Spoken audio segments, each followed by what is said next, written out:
Dr. Bhalla, since you see you are relating the state of the economy to voter trends, now we are seeing, and I've seen this also traveling across the country, I'm just back from Bihar, Rozgar is a big issue. When I meet young people in Bihar, they said, sir, Rozgar, number one issue is Rozgar, forget everything else. When I meet women, they spoke about ration. And I'm just wondering, Professor, that whether we could be seeing, at least among the young, among voters under the age of 25, 30, who last time voted euphorically for the government, a shift. Now, whether that is large enough, we are not sure. Remember, in a state like Bihar, the NDA had a winning margin of over 20% in many seats. So, it has a huge buffer. I'm just asking you, do you see it possible at all, unemployment becoming the kind of issue that Yogendra is saying is leading to voters who voted for BJP last time moving away this time? Look, Vajdi, as you know, at least I try and emphasize in my book what is the data suggesting. Matter of fact, my motto is let the data speak. So as far as data is concerned, let's go back to the very first survey ever done, opinion poll ever done, and you will find that employment, unemployment, which is one issue, and price rise, which is another issue, figures in every survey that you have done, that I have done, that Yogendra Yadav has done. And indeed, go anywhere in the world, and you will find that employment and inflation are the number one and number two issues in every economy, in every election. So that makes you start to think, what is, if they're in every one, then I can't use the information on employment or inflation as any indicator of what matters to the voter. So I go a step further. Now let's look, it is absolutely the case that unemployment and inflation are issues. I look at the delta. What is the change? That's what is in the voter's mind. Not what was 10 years ago, but what was 5 years ago, 4 years ago, 3 years ago. If you look at the unemployment rate in India, and I'm talking now about the youth, and then I'll get to the aggregate. Youth 18 to 29. It was 14%, 14, in 2019, when Modi won the election with 303 seats. And I just want to remind all viewers that at this very same time, actually 2 months earlier, if you look at February, March of 2019, what was the Hawa? The Hawa on news channels, including yours, was that the BJP will not get more than 200 seats, that they will still be the largest party, and that Modi will no longer be the PM candidate. It'll be somebody else from BJP. That was a Hawa. Now we are seeing a parallel attempt at creation of a Hawa mood. But we will know on June 4th. Now coming specifically to the issue of unemployment.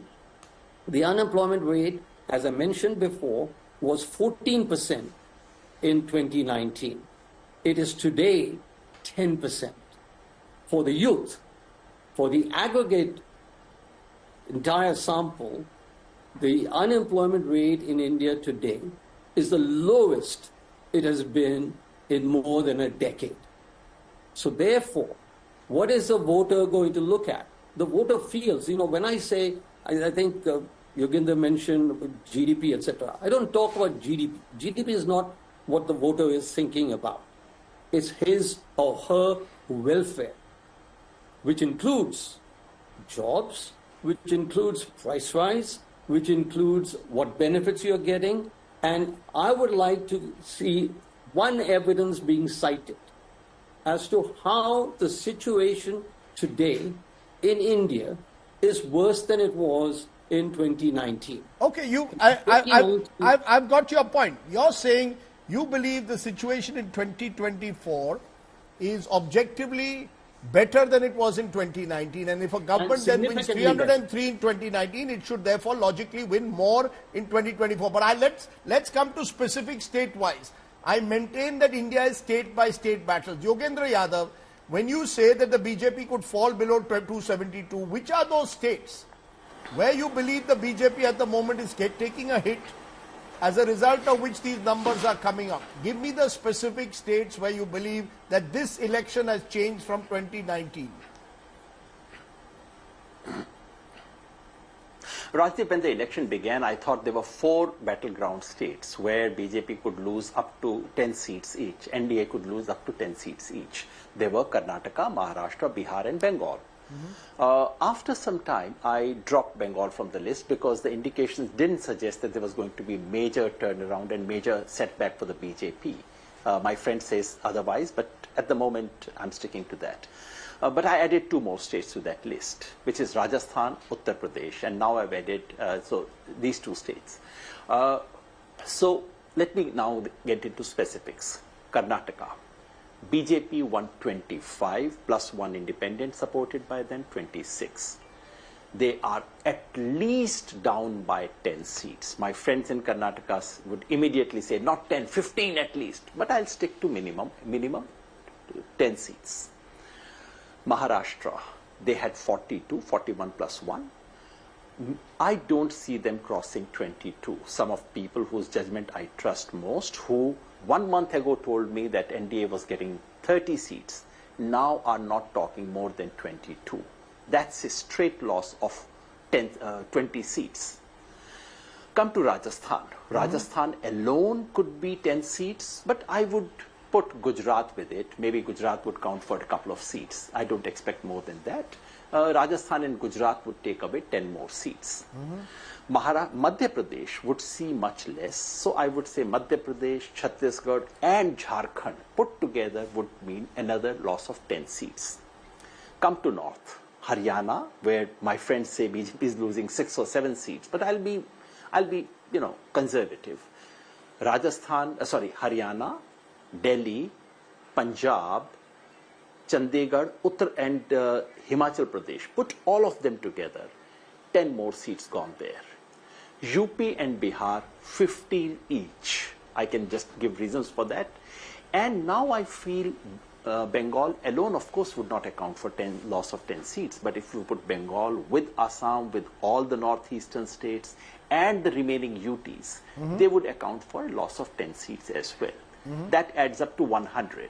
But BJP would also gain. BJP gains at least 10 seats. NDA gains at least 10 seats in Andhra Pradesh. It could be more. My judgment is not very good on this. My information on Andhra currently is fairly limited. No personal experience, but I would say at least 10 seats to NDA, which is a gain. And in Tamil Nadu, Kerala, and Telangana, I would imagine BJP is picking at least 5 more seats put together.